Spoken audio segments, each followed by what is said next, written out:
Hey, it's Jared. I help small businesses grow online, and today we're going to be talking about social media and 5 ways that a local small business or organization can stand out on social media in 2025. Social media is crazy. It has a life cycle of a nanosecond. Something is cool and then it's not, and they move on to the next thing. And it's really hard for businesses to keep up with that because everything is happening so fast and organically. It's hard for a business to jump on board with a trend or try to find some way to fit into social media. Now, we've all probably seen businesses who have tried a bit too hard and they're either late to the game or they're just awkward at their implementation. And so, as a business, it can be quite frustrating to figure out how to utilize social media for awareness for our business, products, services, and all of that stuff. So, in this video, we're going to look at 5 different ways with some examples for you to stand out on social media this year. Number one is with short form content. Short form is dominant right now, and it has been for a while. I think it's going to continue to be for a while as well, as most of the popular platforms are short form content first. So there's TikTok, Instagram with Instagram Reels,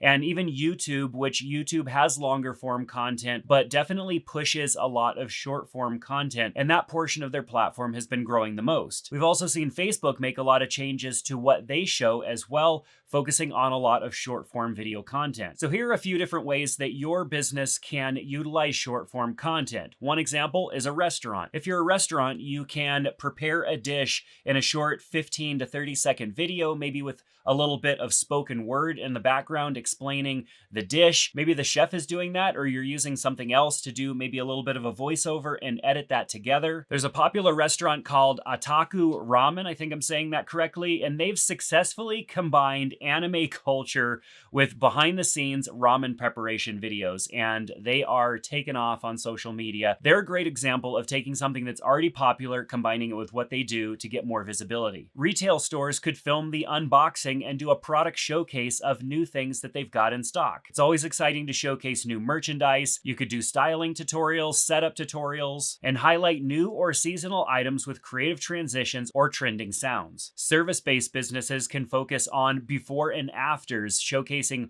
what the situation was before and how the service-based business was able to fix that problem and what it looked like afterwards. A church with weekly sermons and Bible studies throughout the week is a content machine, and there's lots of opportunities for you to take small snippets of content, turn that into short form media. Number two is to leverage user-generated content. In 2025, we want less marketing speak and we want more authentic content. And when your users, which are your customers, are creating content on your behalf, or you're creating content along with your customers, it comes across as more authentic, and that's the type of content that people want to see these days. A restaurant could create a branded hashtag for the restaurant or specific menu items that people can use when they showcase their experience. Cruise America effectively does this by using customer-generated content from travelers to inspire new adventures. Small retail, such as boutiques, could feature their customers wearing or using their products. Black Milk Clothing does this really well by sharing a diverse base of customer photos. They've created these different galleries that help potential buyers visualize products and what it might look like when they're using them. Service-based businesses could create customer testimonials. Whether the customer comes to you or you go to them, you take the opportunity to shoot a short little snippet of their experience that you could then repurpose and share on your social media. Local churches could highlight member testimonials or community impact stories. And they could also encourage their members to share content on their own social media accounts using specific hashtags. Number three is to optimize for platform strengths. Not all of these social media platforms are the same,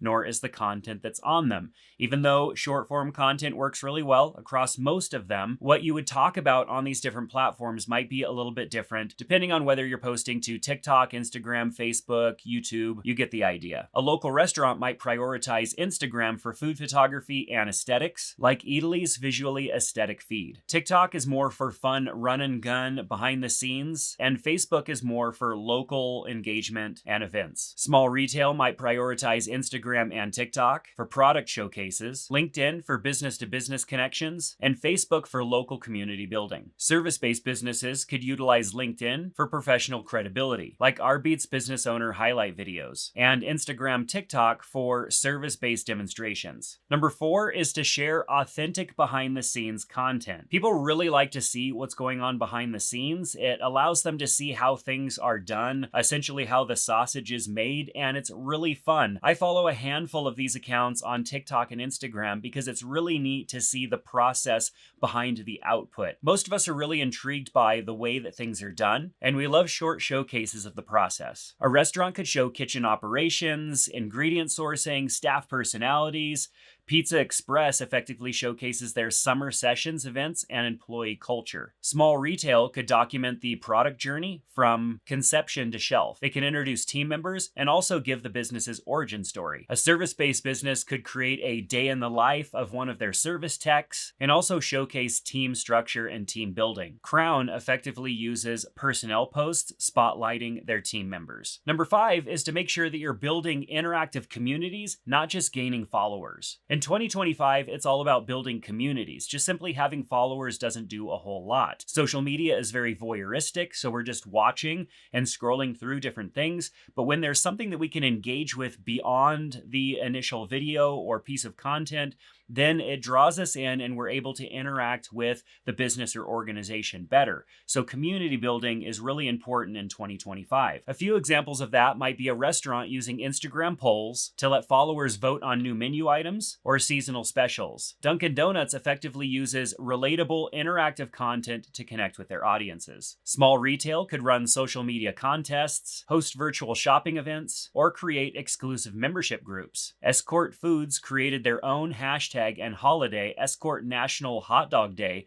to encourage customer engagement. So to wrap all of this up, video is definitely the main thing in 2025. Right now, it's very much short form content, but we're also seeing longer form content come back into play, where platforms like YouTube allow you to upload short form content and reference your longer form content for increased engagement. Remember that social media success isn't about posting more, it's about posting engaging content that your customers, that your audience would want to see and engage with. You might not get this right out of the gate. It might take some time of trying to find your voice as a business before people start to engage with it. The advantage that you have as a small business is being able to talk with your customers. Your customers that come in, you could ask them, hey, did you see that thing that we posted? What do you think about that? Did it seem authentic? You can ask those questions and get some feedback and see what people have to say. Your best source of feedback is going to be your customer base. And as you invite them into the process and ask them more about what they want to see,